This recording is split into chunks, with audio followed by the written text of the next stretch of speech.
जय श्री राधे।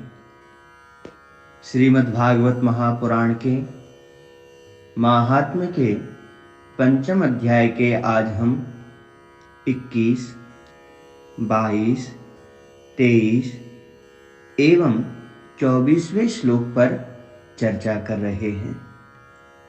पूर्व श्लोकों में हमने श्रवण किया कि गोकर्ण प्रेत बन गया, भूख प्यास से दुखी, घाम और सर्द से दुखी, हवाओं के साथ भटकता रहता, हे देव हे देव, इस प्रकार से चिल्लाता रहता, लेकिन कोई भी उसे शरण देने के लिए तैयार नहीं। सही ही कहा है, आचारहीनो न पुनन्ति वेदा। आचरण से हीन मनुष्य को वेद भी पवित्र नहीं कर सकते।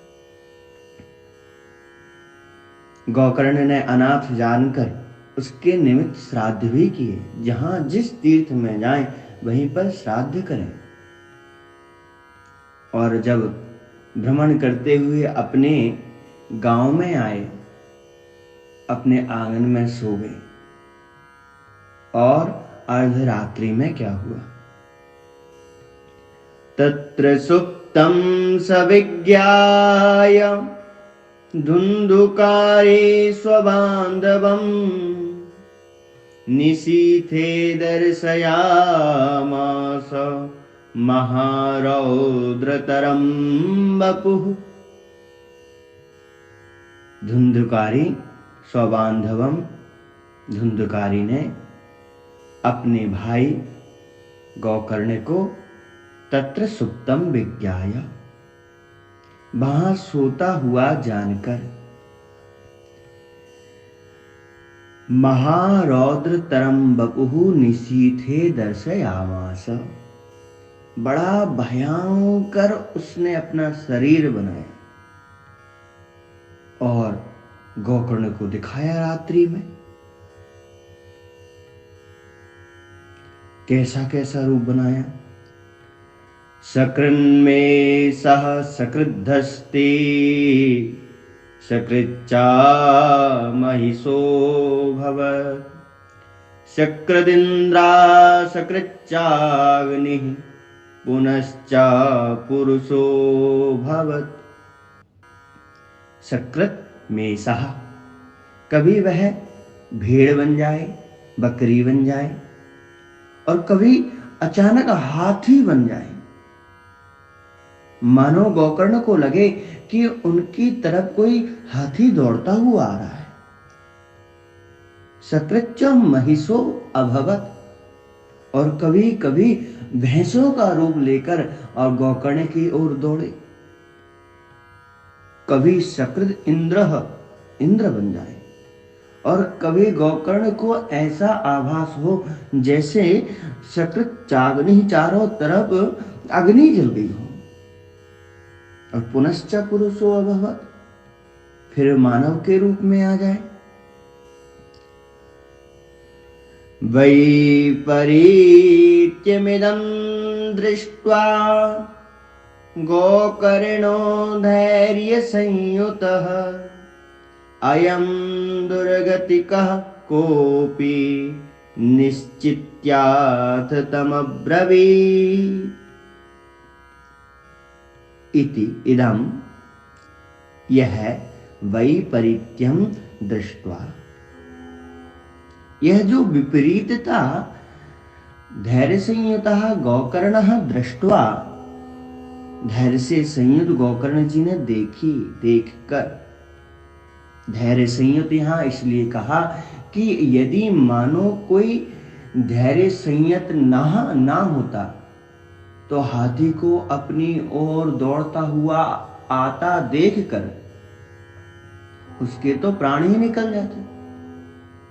कभी इंद्र, कभी कुछ, तो वह तो सब अपना बोरिया बिस्तर बांध के भाग जाता है। लेकिन गोकर्ण डरे नहीं, इसलिए यहां पर धैर्य संयुतः कहा। और विचार करने लगे, अयम का दुर्गति, अरे ऐसी किसकी दुर्गति हुई है? निश्चित्याथ तम ब्रवीत। भाई कहो कौन हो तुम? इस प्रकार की दुर्गति तुम्हारी कैसे हुई? गोकर्ण उवाच, गोकर्ण कहने लगे, कस्त्वमुग्रतरो रात्रौ क्रतो यातो दशामिमां, किं वा प्रेत पिशाचो वा राक्षसोऽसीति संसनः। त्वं कह, तुम कौन हो? रात्रौ उग्रतरो इमं दशां कुतो यातो, और इतनी भयानक अर्धरात्रि में उग्रतर दशा को इमाम उग्रतरम दशाम प्राप्त्वा कुतो यातो, कहां से आ गए? किंबा प्रेतः, क्या तुम प्रेत हो? पिशाचो वा, कहीं तुम पिशाच तो नहीं हो? राक्षसोऽसीति संसनः, राक्षस जैसे भी तुम्हारे लक्षण लग रहे हैं। अतः तुम प्रेत हो कि पिशाच हो या राक्षस हो, इन तीनों के लक्षण तुम में मिल रहे हैं। तुम कौन हो? संशय हो गया। 84 लाख योनियों में जो यह प्रेत योनि आदि हैं, यह भी आती हैं।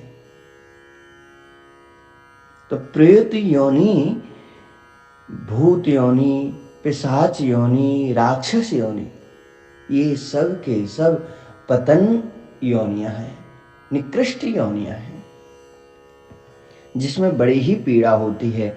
और यह केवल और केवल भोग के लिए मिलते हैं।